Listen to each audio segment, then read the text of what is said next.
I called the course Personality and Its Transformations, and I think you could think about that as a restatement of the idea of being and becoming. And that's what you are. You're, for whatever that means, you're an entity that both is and is transforming.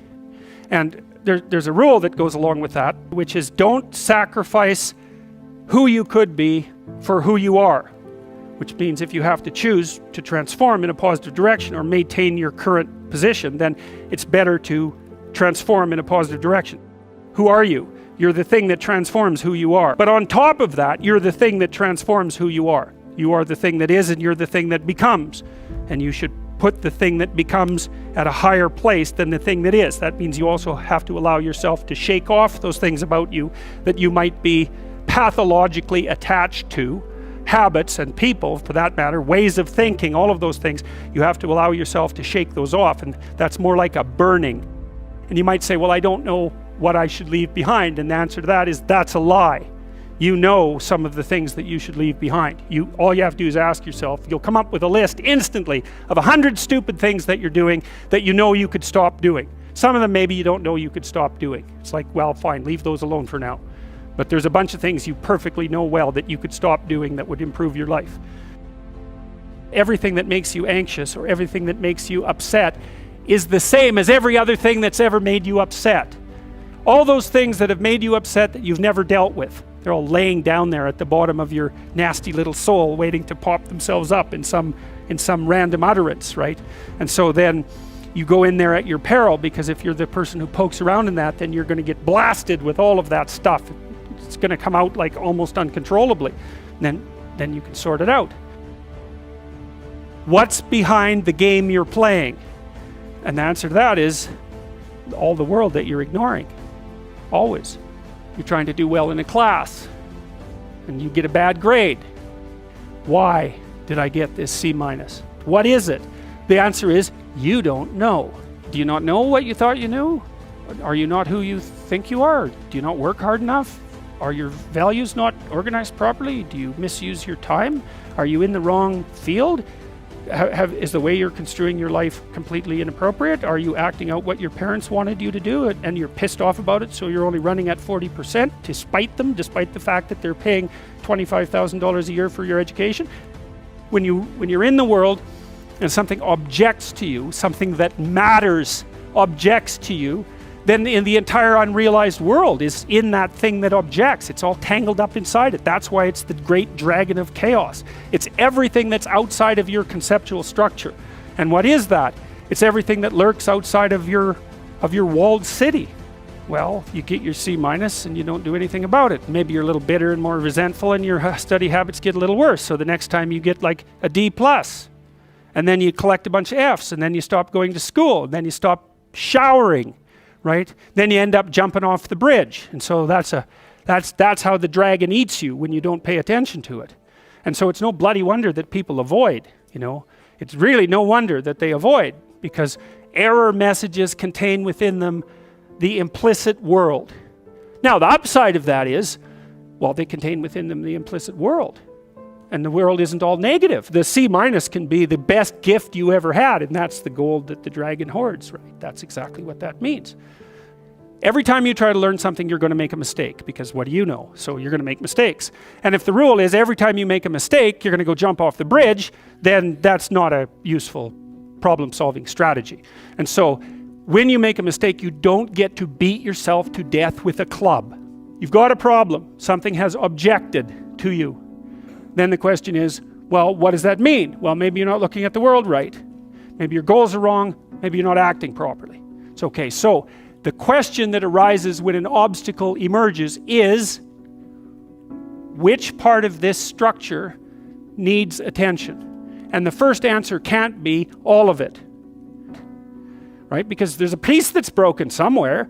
And then you might think, well, let's assume it's a little piece to begin with. That's the right mechanism. Watch the people around you like a hawk. Whenever they do something that you think is good, you tell them. Try to do something good. And creep right back into their persona. And they'll look around and see if anyone noticed. And sometimes they'll get punished for it, and then they won't do it again. So don't do that. But then, now and then you think, hey, I saw you do this. That was actually pretty good. I know you don't want to, because you really want to dominate them.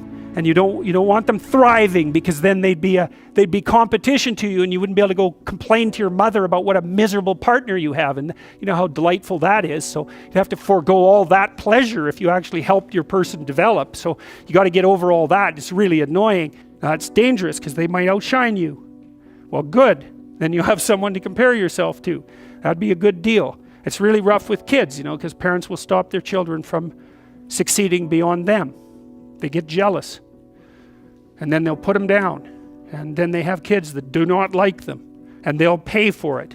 If you aren't suffering from self-imposed misery, and you're only suffering from inescapable misery, maybe you could handle that. And you know, you could survive. You could bear it. And even maybe without becoming irredeemably corrupt. So the goal would be, well, yeah, life is a rat's nest of miseries, and maybe it has no ultimate meaning. We could say that if we're feeling particularly pessimistic, but it still leaves one question open, which is, if you didn't do everything you could to make it worse, how good could you make it be? And the least answer is, well, it could be tragedy, but maybe not hell. That's the most pessimistic proper statement. The worst case outcome in the worst of all possible worlds is that your life could be tragic but not hell. You're at your mother's deathbed and all you and all your idiot siblings are arguing. Well, that's the difference between tragedy and hell. You walk away from a situation like that sick of yourself and sick of everything else too. And you know, it's often the case that tragic circumstances bring out the dragons, because the stress is high and all those things that people haven't dealt with, they don't have the energy to repress. And all the bitterness comes pouring forward. If you were all gathered around the bed of someone close who was dying, could you manage it? And if the answer is no, it's like, well, put your life together, because it's going to happen. And you should be the person who's there that can do it, and do it properly. And then maybe you'd find that it isn't the sort of thing that will undermine your faith in life itself. You don't want to be the thing that clings so desperately to the raft that you can't let go when someone comes to rescue you, right? You don't want to be that. So then you think, well, exactly what are you? You're not the chaos, you're not the plan. Maybe you're the thing that confronts the obstacle. And then when you know even further that the obstacle is not only an obstacle, but opportunity itself, are you so sure that this is a problem? Is that the only way that you can look at it? Or is it an opportunity? And maybe you're in the order and maybe you're in the chaos, but those can flip on you. And maybe you shouldn't be in either of those places. Maybe you should be right in the middle. That's when you go down, you see, when you're down in chaos and you don't know what the hell's going on, you have to rediscover the values that have oriented people forever. That's what you have to discover. So for example, when I'm dealing with people who have post-traumatic stress disorder, and they've usually encountered someone malevolent, they have to relearn the description of good and evil. Because if they don't, they have no framework. They're lost. They think, well, there's malevolence afoot in the world. Because the only thing that a monster won't mess with is another monster. And you might say, well, I don't want to transform myself into a monster. It's like, you don't have a choice. You can either be a pathetic monster, or you can be a monster with some power. Those are your options. There's no non-monster alternative. Weak or strong. And I don't mean strong like dominating tyrant strength. That isn't what I mean at all. I mean strength like functioning at a funeral strength. And that's a kind of monstrosity. And when you're down in chaos, that's what you have to rediscover. You want to be safe? Forget that. That's not in the cards. You're not going to be safe. Well, then you have to be meta-safe. And that's way better, because then you're not safe, but you know how to cope with danger. Well, fine. That solves the problem. And maybe it's even a better solution, because if you're safe, then you just have to stay in your burrow. But if you can confront danger, then you can go wherever you want and you can have an adventure. And maybe that's what you need to do, is to go out and have an adventure. So you don't even want safety, because how exciting is that? Let's say we made you perfectly safe. All that you had to do was eat cakes and worry yourself with the continuation of the species.